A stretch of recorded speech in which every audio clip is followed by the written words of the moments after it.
Hello दोस्तों, मेरा नाम है चंदन कुमार और आपका स्वागत है मेरे YouTube चैनल बैंक मित्रा पे। तो आज के वीडियो में मैं आप लोगों को बताने वाला हूं, जो भी सेंट्रल बैंक के बीसी हैं, जो भी सेंट्रल बैंक का सीएसपी के रूप में कार्य कर रहे हैं, वो लोग थोड़ा सा सतर्क हो जाएं, क्योंकि भारत के काफी अच्छा रिटेलर बेस ये सेंट्रल बैंक अपना बना लिया है। लेकिन जो है सेंट्रल बैंक में मैंने कभी ऐसा सोचा नहीं था कि सेंट्रल बैंक का भी खाता हैक हो सकता है, लेकिन 15 तारीख के डेट में ऐसा हो चुका है।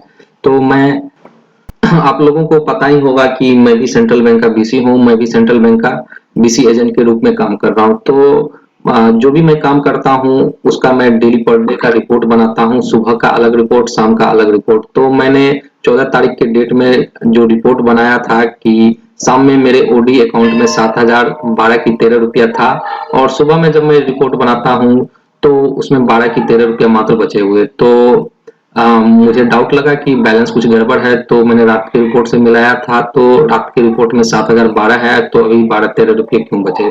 तो मुझे लगा कि मैंने शायद किसी का डिपॉजिट किया होगा, तो इसलिए शायद हो सकता है। तो मैंने अपना एम पासबुक चेक किया, तो जिसमें लिखाया ट्रांसफर अनुज।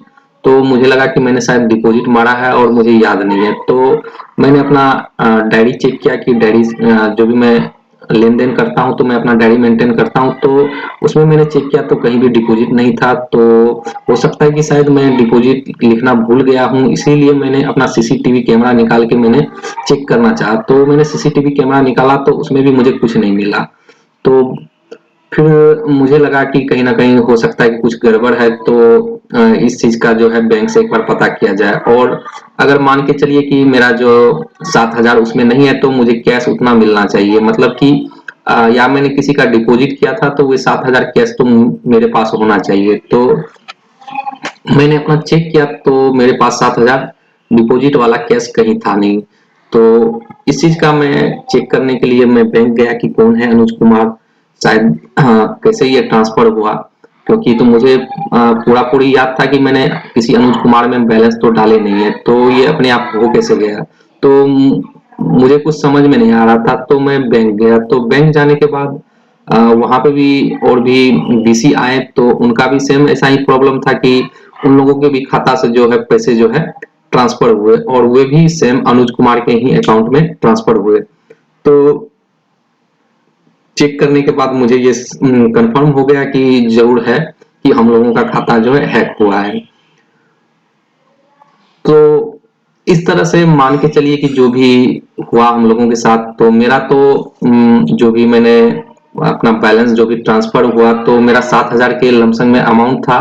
तो ये मेरे लिए काफी छोटा अमाउंट हुआ, लेकिन जो है मेरे साथ जो भी वहां पे बीसी आए थे, जो भी बीसी वहां पे थे, उन लोगों का किसी का 1,85,000 ये ट्रांसफर कर लिया गया था, किसी का 1,35,000, किसी का 15,000, किसी का 45,000। इस तरह से जो भी हुआ है ट्रांसफर, तो उन लोगों को तो काफी परेशानी हो गया है, क्योंकि इतना थोड़ा सा हैवी अमाउंट ये हो गया। 1,85,000, 1,85,000 किसी का अगर ट्रांसफर हो जाए तो काम करने में काफी दिक्कत होगा। और आ, तो इस तरह से अगर होता है तो हम लोगों को काफी परेशानी होता है काम करने में, क्योंकि जो भी हम लोगों का पर्सनल कैश रहता है हम लोग ओडी अकाउंट में डालते हैं, और वो ओडी अकाउंट ही हम लोगों का हैक हो जाए तो काम करने में तो दिक्कत आएगा ही। तो जो भी मेरे रिटेलर सॉरी रिटेलर नहीं, जो भी मतलब सेंट्रल बैंक के बीसी हैं, जो भी ये काम कर रहे हैं, तो थोड़ा सा सावधान हो जाए, सावधानी के साथ इसका काम करें, क्योंकि हो सकता है कि आपका भी खाता हैक हो जाए। और जो ये हैकिंग हो रहा है, तो जो भी सेंट्रल बैंक में जो भी हम लोगों के सीनियर हैं, सीनियर लोग देख रहे हैं, तो मैं उन लोगों को बताना चाहूंगा कि थोड़ा सा सिक्योरिटी इस पे बढ़ाया जाए, ताकि कोई हैकर इसको हैक नहीं कर सके। क्योंकि अगर इस तरह से होता है तो कोई भी बीसी जरूर है कि काम करना छोड़ देगा, क्योंकि इतना इतना अमाउंट अगर ट्रांसफर हो जाता है, हम लोग पूरा पूंजी इसमें इन्वेस्ट करते हैं, और ये कोई हैकर हैक कर लेगा तो काम काम तो कोई कर नहीं पाएगा। और एक समय था जब मैंने जो इसका स्टार्टिंग किया था, तो काफी मुझे डर लगता था कि जब भी मैं बैंक में जाता था कैश लेने के लिए, तो काफी ज्यादा घटना ऐसा सुनने के लिए मिल जाता था कि कोई बीसी पैसे बैंक से विड्रॉल किया और उसका रास्ते में कहीं चोरी हो गया। तो इसलिए मैंने सोचा था कि जो भी सेंट्रल पे डिपॉजिट आता है तो उन कस्टमरों को मैं ज्यादा से ज्यादा अटेंड करूं। तो ऐसा हुआ भी कि मैंने उन कस्टमरों को अटेंड किया तो कैश मेरे सेंटर पे ही आने लगा। तो काफी अच्छा लगा कि सेंटर पे ही कैश मिल गया और मुझे बैंक जाना नहीं पड़ा, वही मैंने कस्टमर को भी कैश दे दिया तो दोनों एक मैनेज हो गया।